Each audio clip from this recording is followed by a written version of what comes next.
আজকে থেকে প্রায় 4014 বছর আগের কথা।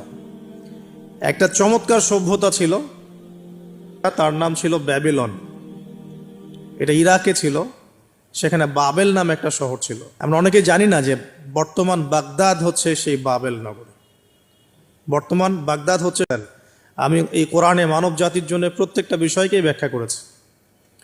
ওয়ানাজ্জালনা আলাইকাল কিতাবা তিবিয়ানান লিকুল্লি শাই। হে নবী, আমি আপনার প্রতি এমন একটা কিতাব নাজিল করেছি যেটা তিবিয়ানান লিকুল্লি। বাবেল নগরীর কথা বলেছেন সূরাতুল বাকারার 101-2 আয়াতগুলোতে আছে। এই বাবেল নগরী তৎকালীন সময়ে জাদুবিদ্যার একটা আকড়া ছিল আর কি। এর আগে আমরা জানি এই নগরীতে প্রায় 4014 বছর আগে একটা ফুটফুটে সুন্দর শিশু জন্ম নেয়।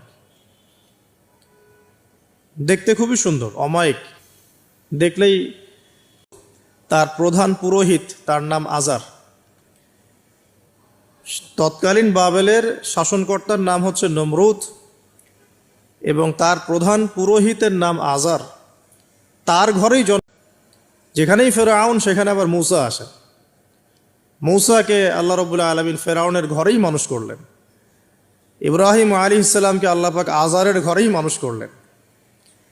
আজকে আমরা তত শক্তিশালী মুমিনদের জন্ম হবে ইনশাআল্লাহ।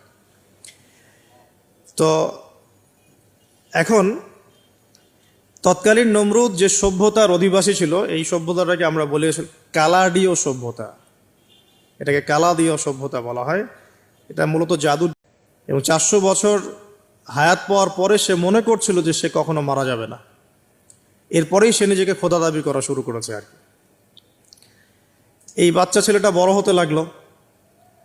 যারা সমাজকে পরিবর্তন করে তারা কিন্তু সমাজের স্রোতে গা ভাসায় না। তার ঘরে তিনি জন্ম নিয়েছেন। ঠিক তেমনি রাসূল সাল্লাল্লাহু আলাইহি ওয়াসাল্লাম যে মক্কায় জন্ম নিয়েছেন, সেই মক্কা ছিল শিরকের আকড়া। সেখানে লাত, উজ্জা, হুবল, মানাতের পূজা হতো।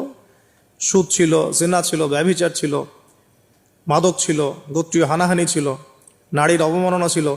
এরকম আইয়ামে জাহিলিয়াতে হুবহু আমার মতো লাগছে। জিবরাইল আলাইহিস সালাম বলেছেন, ইনি আপনার পিতা ইব্রাহিম আলাইহিস সালাম। সুবহানাল্লাহ। ঠিক তেমনি আমরা খেয়াল করে দেখি যে জীবনের যে চড়াই উতরাই, পারিবারিক জীবন, সামাজিক জীবন,